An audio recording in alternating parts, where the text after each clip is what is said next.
Yo, yo, yo, yo, yo, yo, yo, yo, yo, yo, yo, yo, yo, what it do? What it be, y'all? This your boy, Agent A&T, coming to y'all with a little modern warfare commentary. And we gonna be doing a little talking about the Revolutionary War.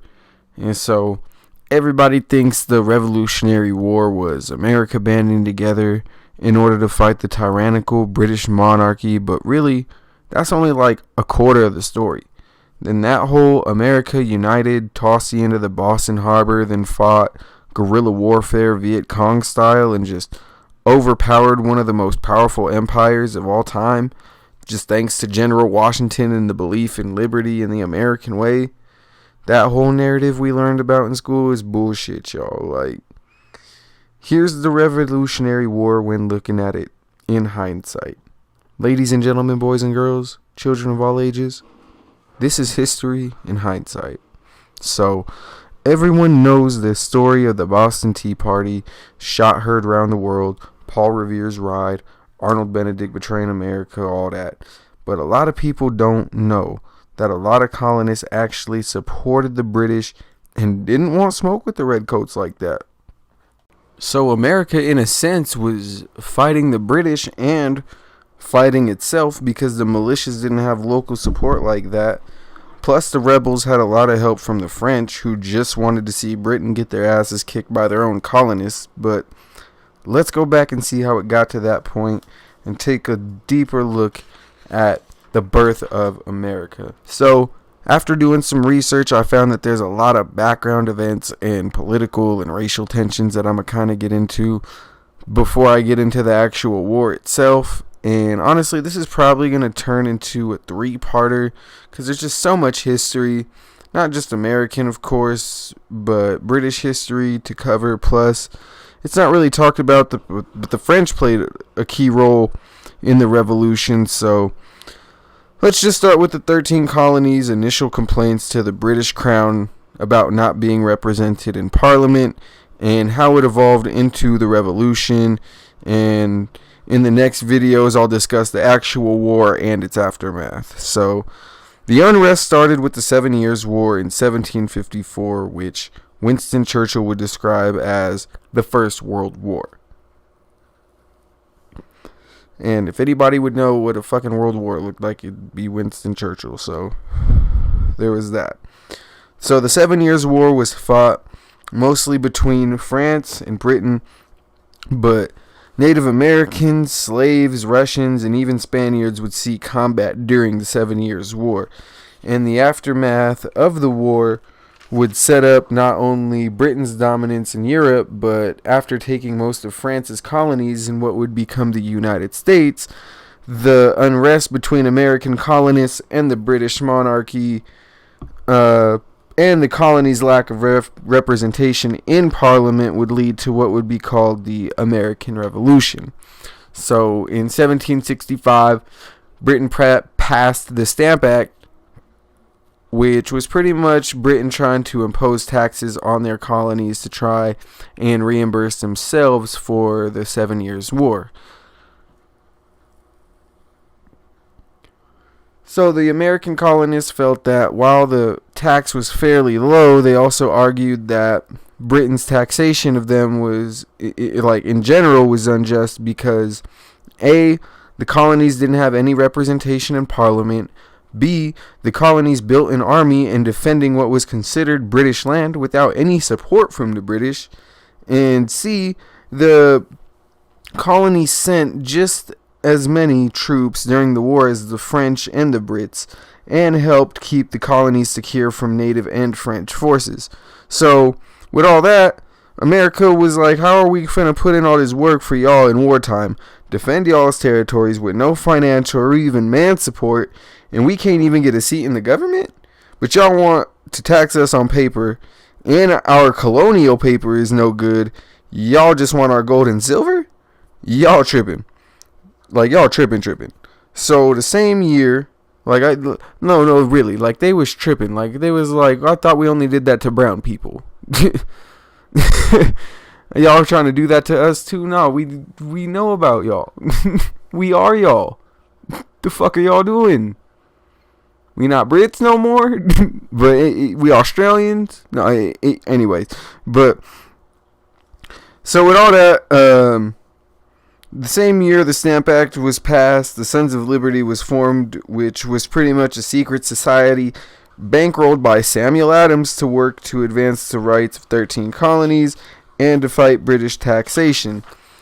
In theory, the Sons of Liberty was a formal a formal underground organization with recognized members and leaders and a hierarchy and all that, but really it was just more likely used as an underground term to describe any group that resisted British rule.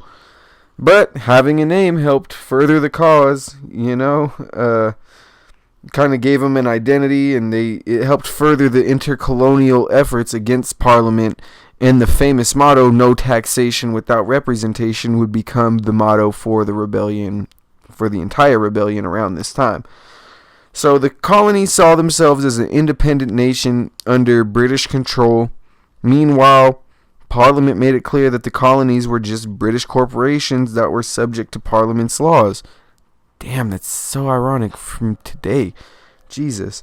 So, the repeal of the Stamp Act rescinded the taxes on paper, but also held a clause that said Britain had final say in all colonial laws, and for a short time, this was seen as a victory for America, until 1767, when British Parliament passed the Townsend Act, which placed taxes on glass, steel, paper, and tea, and established a board of customs in Boston to make sure that trade regulations were being followed. Jeez, imagine America being mad that about a type of bureaucracy being installed. Oh, the irony. America hating bureaucracy. What a time to be alive. So anyway, the colonists again argued the taxation was unconstitutional because the taxes were to raise revenue and not regulate trade. And in 1769, Parliament reactivated the Treason Act of 1543, which stated anybody outside of Britain's main borders but within the empire was arrested for treason. They would face trial in Britain. They would be extradited. And this didn't sit well with the colonists at all. So, just over a year after the Treason Act was reactivated, the events of the Boston Massacre would take place, where British troops shot at protesting colonizers, throwing rocks, and they started even clubbing one soldier. And this event began the downward spiral of the relationship between Britain and Massachusetts. So in 1772, colonist protesters would burn a British warship that enforced trade regulations, and the incident was actually investigated for treason, but no action was actually taken. That same year, Sam Adams set up the Committee of Correspondence, which saw 7,000 or 8,000 colonial patriots serve as pretty much the framework for a rebel government between the 13 colonies. He had, they had connections. They had it set up. They had a whole pipeline going on. So, in 1773, Ben Franklin, who served as the colony's postmaster general, he leaked private letters from Massachusetts Governor Thomas Hutchinson, pretty much saying that the colonists couldn't enjoy all the English liberties and this and that. They weren't really British, so why would they, pretty much isn't that. So both Ben Franklin and Thomas Hutchinson were removed from their respective duties. And obviously, we all know Ben Franklin is an American hero, and no one fucking remembers Sam Hutchinson, so see how that turned out for each of them. So in 1773, they would also see Sam Adams lead men dressed like natives onto a British East India Company ship, and 10,000 pounds worth of tea in Boston Harbor in what would be etched into American lore as the Boston Tea Party. This is where shit kind of hit the fan. And the fan just kept spinning at this point.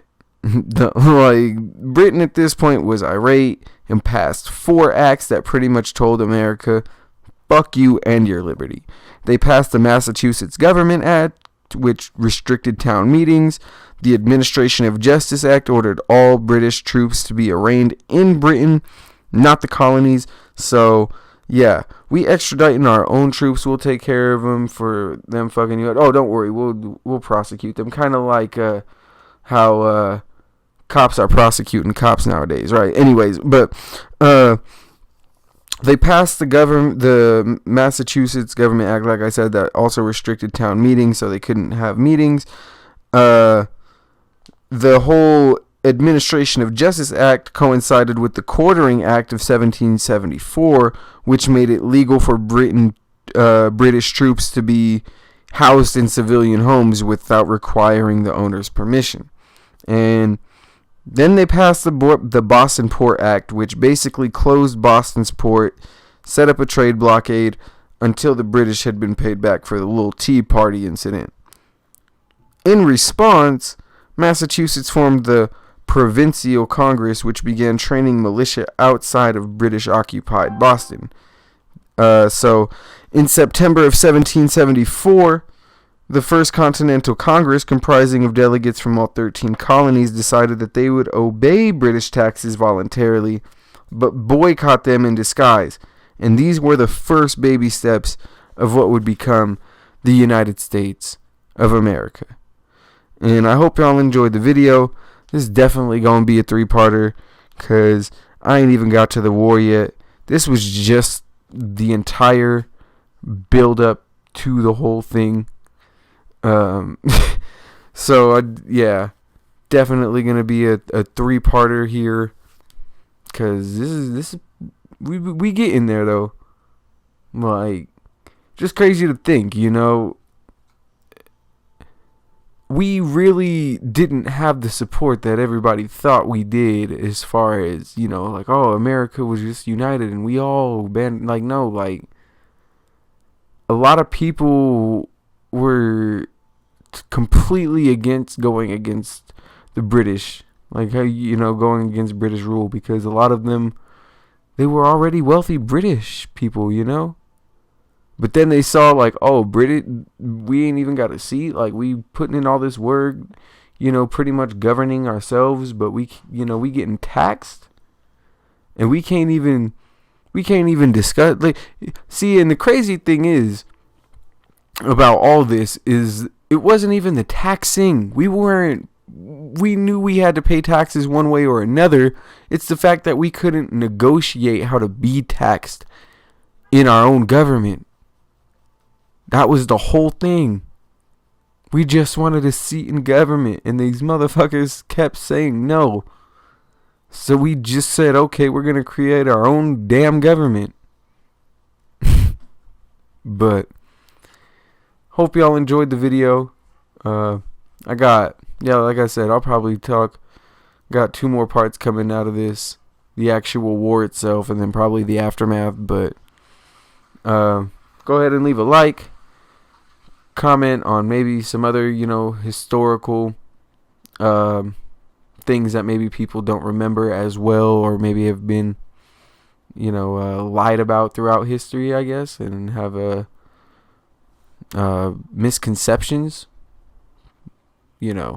whether it be misinformation from public schools, or I don't know, but yeah, be safe out there, y'all. It's been your boy, Agent 8 and T, repping the Spell Block Agency.